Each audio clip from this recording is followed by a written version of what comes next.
जैसा कि आप जानते हैं कि हमारे रिएक्ट जेएस की प्लेलिस्ट स्टार्ट हो चुकी है, पर उससे जरूरी ये है कि आपको रिएक्ट जेएस को स्टार्ट करने से पहले आपके बेसिक्स पॉइंट्स को कवर अप होना जरूरी है, जिसमें आज हम बात करेंगे ES6 के क्लासेज एंड ऑब्जेक्ट्स के बारे में और उनके मेथड्स के बारे में। ठीक है, ये फर्स्ट लेक्चर होने वाला है ES6 का, जो कि काफी इंपॉर्टेंट होने वाला है, क्योंकि मैं यहाँ पर अपने एक्सपीरियंस से बता रहा हूँ कि मैंने कैसे कैसे स्टार्टिंग की थी, क्या क्या पॉइंट्स आपको कवर अप होने चाहिए। जो जो इंपॉर्टेंट पॉइंट्स हैं वो हमें ES6 के सारे कवर अप करने वाले हैं। ठीक है, तो ES6 का बेसिकली आप इंट्रोडक्शन कहीं से भी ले सकते हो। फिलहाल में मैं आपको बेसिकली बता दूं, एक्मा स्क्रिप्ट इसको बोला जाता है, जिसका 6 जो है इसका एक वर्जन है, जिसे आप 2015 भी बोलते हो। ठीक है, तो ज्यादा इंट्रोडक्शन जानने के लिए आप कहीं से भी ले सकते हो। फिलहाल में मेरा जो वर्क है वो पॉइंट आउट आपको क्लियर कराना है कि क्लासेस एंड ऑब्जेक्ट्स एंड उनके अंदर कैसे हम मेथड्स को कॉल करते हैं, ये बेसिकली आपको आना जरूरी है। ठीक है, तभी आप रिएक्ट जेएस पर वर्क करें।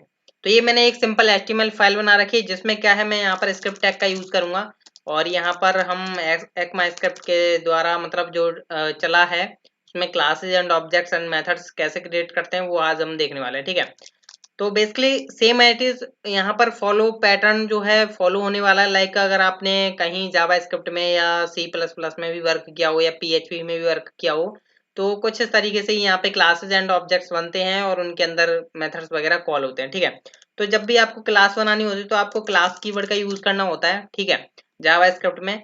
तो फिर आपको लाइक मैं चाहता हूँ यहाँ पर मैं पर्सन नाम की एक क्लास बनाना चाहता हूँ। फिर पर्सन क्या हो सकते हैं, डिफरेंट डिफरेंट पर्सन हो सकते हैं। ठीक है, लाइक मैं संदीप हुआ, कोई जतिन हुआ, कोई फलाना ढिकाना जो भी हुआ। ठीक है, तो पर्सन ही है वो बेसिकली। तो हम एक पर्सन नाम के लिए एक क्लास बना देते हैं। लाइक मैंने सिंपल लिखा क्लास कीवर्ड एंड पर्सन। ठीक है, और ये मैंने यहाँ पर ब्रैकेट से स्टार्ट कर दी। ये मेरी क्लास बन चुकी है जावा स्क्रिप्ट में। ठीक है, तो यहाँ पर अभी आप बात करोगे कि ये क्लास तो बन चुकी है, अभी आपको इसका ऑब्जेक्ट भी बनाना है, इसके अंदर कुछ मेथड्स भी बनाने हैं, कुछ इनिशियलाइजेशन वेरिएबल्स भी बनाने होंगे। ठीक है, तो देखिए लाइक जब ये पर्सन क्रिएट होगा, ठीक है, जब भी इस पर्सन का ऑब्जेक्ट कोई क्रिएट करेगा तो उसमें क्या होगा, उसका नेम हो, एज हो, रोल नंबर हो, मतलब जो भी उससे रिलेटेड हो डेटा वो आप यहाँ पे शो कराना चाहते हो। ठीक है, तो कंस्ट्रक्टर कैसे बनाया जाता है ये तो काफी इंपॉर्टेंट होता है कि जब भी आप कोई क्लास बना रहे हो तो उसका कंस्ट्रक्टर जरूरी बनाना होता है। ठीक है, हालांकि जरूरी तो नहीं होता, पर आपको पता होना चाहिए कि कैसे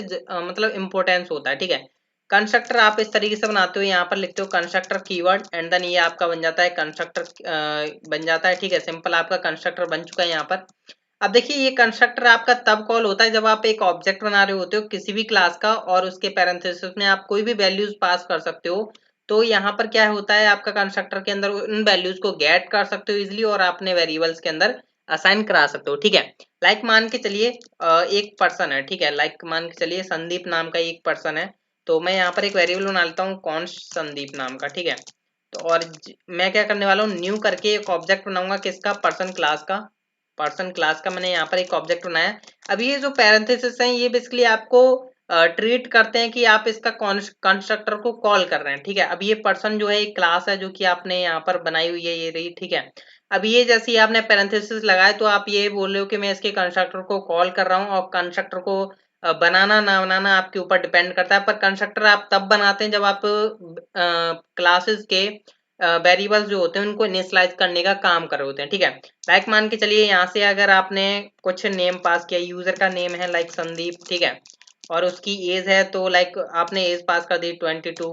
ठीक है, और उसका कुछ और भी हो सकता है, लाइक मोबाइल नंबर हुआ। ठीक है, तो आपने यहाँ पर मोबाइल नंबर भी पास कर दिया, लाइक जो भी उसका मोबाइल नंबर हुआ। ठीक है, फलाना ठिकाना। ठीक है, तो हालांकि इतना बड़ा तो नहीं होता, पर इतना मैंने बेसिकली पास कर दिया। ठीक है, अब आप क्या करोगे, यहाँ पर कंस्ट्रक्टर में आओगे। लाइक आपने पहले तो ले लिया नेम। ठीक है, फिर आपने ले ली उसकी एज, फिर आपने क्या किया, MNO करके मैंने यहाँ पर मोबाइल नंबर ले लिया। ठीक है, एक वेरिएबल। अब क्या कर रहे हो, आप इन्हें वेरिएबल्स में असाइन करा रहे हो, like this dot name is equal to name. ठीक है, और this dot age is equal to age, आपने उसकी एज भी असाइन करा दी। फिर ऐसे ही आपने दिस डॉट लाइक मोबाइल में यहाँ पर कर देता हूँ, और इसमें आपने MNO पास कर दिया। ठीक है, अब यहाँ पर क्या होगा, इन वेरिएबल्स में जो है इनिशियलाइजेशन हो चुका है आपका, कि ये जो जब आपने कंस्ट्रक्टर कॉल किया, ठीक है, जब आपने ऑब्जेक्ट क्रिएट किया तो आपका कंस्ट्रक्टर कॉल हुआ, उसमें आपने ये वेरिएबल्स सॉरी ये वैल्यूज आपने वहां पर डाली, तो कंस्ट्रक्टर ने गेट की, और कंस्ट्रक्टर ने जब गेट की तो वो हमने यहाँ पर इनिशियलाइज करा दी। ठीक है, तो ये तो हमने बेसिकली इनिशियलाइज करा दी, ठीक है। अब यहाँ पर क्या है, आप चाहो तो एक एक करके प्रिंट भी करा सकते हो, लाइक डॉक्यूमेंट डॉट राइट, ठीक है, डॉक्यूमेंट डॉट राइट कर लेता हूँ मैं यहाँ पर, और मैं यहाँ पर लिखूंगा संदीप डॉट नेम, ठीक है। तो इससे क्या होगा, मेरे को ये जो प्रॉपर्टी है इसकी जो नेम वाली जो प्रॉपर्टी है उसको मैं इजिली गेट कर सकता हूँ। लाइक मैं यहाँ पर इसको रन करता हूँ ओपन इन ब्राउजर, तो यहाँ पर देख पा रहे हो गाइस आपको जो है एक आउटपुट मिल रहा है संदीप, ठीक है। लाइक मैं यहाँ पर अगर करता संदीप डॉट एज, ठीक है, तो मेरे को एज मिल जानी थी, ऑब्वियसली बात है। या मैं मोबाइल करता तो मेरे को मोबाइल मिल जाता, ठीक है। इस तरीके से हम क्लासेस क्रिएट करते हैं, क्लासेस का ऑब्जेक्ट्स क्रिएट करते हैं, और ऐसे हम उनकी प्रॉपर्टीज को एक्सेस कर पाते हैं, ठीक है। अब मैं बात करूंगा मेथड्स आप इसमें क्रिएट कैसे कर सकते हो, ठीक है। तो ये जरूरी होता है कि मेथड्स आपको क्रिएट करना आना चाहिए और इनको कैसे यूज करना है वो भी आपको आना चाहिए, ठीक है। अब यहाँ पर ऐसे तो नहीं क्रिएट करना आपको, जैसे लाइक आप यहाँ पे फंक्शन एक्स वाई जेड आपने लिख दिया और फिर आपने यहाँ पर इस तरीके से फंक्शन बना रहे हो, तो ये गलत भी है, ठीक है। यहाँ पर ऐसे नहीं होता, हालांकि जावास्क्रिप्ट में आप क्या करते हो, बाहर ही आप फंक्शन कीवर्ड बना लेते हो और उसका मेथड बना लेते हो, नेम दे देते हो, ठीक है। पर यहाँ पर हम क्लासेस के अंदर क्या कर रहे होते हैं, बेसिकली हमें यहाँ पर प्रॉपर वे में फंक्शन कीवर्ड का यूज नहीं करना होता। लाइक मैं चाहता हूँ यहाँ पर गेट नेम नाम का एक मेथड बन जाए जो कि क्या करेगा, बेसिकली मेरे को रिटर्न कर देगा, रिटर्न यहाँ से क्या करेगा, दिस डॉट नेम, ठीक है। और यहाँ से मैं क्या चाहता हूँ कि सेम चीज मैं इसको कॉपी कर लेता हूँ, और यहाँ पर मैं क्या करूंगा, यहाँ पर मैं कर लेता हूँ गेट एज। जैसे ही कोई एज नाम का मेथड कोई कॉल करेगा तो ये मेरे को क्या करेगा, उसकी एज जो है रिटर्न कर देगा। सेम चीज मैं मोबाइल नंबर के लिए भी कर लेता हूँ, तो गेट मोबाइल नंबर, ठीक है। तो गेट मोबाइल, और फिर मैंने यहाँ पर क्या किया, दिस डॉट मोबाइल, ठीक है। अभी यहाँ पर क्या है, जैसे मैंने यहाँ पर गेटर मेथड्स बना दिए, ठीक है। जैसा कि आपने देखा होगा काफी लैंग्वेजेस में गेटर एंड सेटर मेथड्स होते हैं, ठीक है। तो यहाँ पर मैंने गेटर मेथड्स तो बना लिए हैं, आप यहाँ पर सेटर्स मेथड्स भी बना सकते हो, ठीक है। Set name, set age, set mobile, ठीक है। तो इस तरीके से आप मेथड्स बना सकते हो, वो मैं आपके ऊपर डिपेंड करता हूँ। अगर आपको लगता है कि आपसे नहीं होता है तो आप कमेंट जरूर कीजिएगा, मैं इनके ऊपर भी लेक्चर बना दूंगा कि गेटर एंड सेटर आपको कैसे क्रिएट करनी चाहिए, ठीक है। पर फिलहाल में मैं आपको बता रहा था कि कैसे आप इन मेथड्स को कॉल कर सकते हो। तो आपको लिखना है direct Sandeep dot gate name, ठीक है। तो जैसे आप लिखोगे ये आपका जो मेथड है कॉल होगा। अब ये जब मेथड कॉल होगा तो वो आपको क्या करेगा, ये दिस डॉट नेम मतलब जो करंट प्रॉपर्टी है उस क्लास की वो आपको रिटर्न करके दे देगा, ठीक है। तो दिस हम इसलिए लगाते हैं कि क्योंकि वो करंट ऑब्जेक्ट को रिप्रेजेंट कर रहा होता है, ठीक है। आई होप आपको अंडरस्टैंड हुआ होगा। तो देख सकते हैं गाइस आपको संदीप नेम आ रहा है। लाइक मैं मान के चलिए यहाँ से गेट एज करता तो मेरे को यहाँ पर जो है एज मिल जाती, ठीक है। लाइक मैं मोबाइल करता तो मेरे को जो है करंट मोबाइल नंबर मिल जाता, ठीक है। अब ये वैल्यूज मेरे को तब मिल पा रही हैं जब मैं यहाँ पर इस कंस्ट्रक्टर में पास कर रहा हूँ वैल्यू, ठीक है। लाइक मैं यहाँ पर कुछ समथिंग लाइक मोबाइल नंबर मैंने डाल दिया 1234, ठीक है। तो अब ये जो है मेरे को वही मोबाइल नंबर देने वाला है जब मेरा ऑब्जेक्ट क्रिएट हुआ, ठीक है।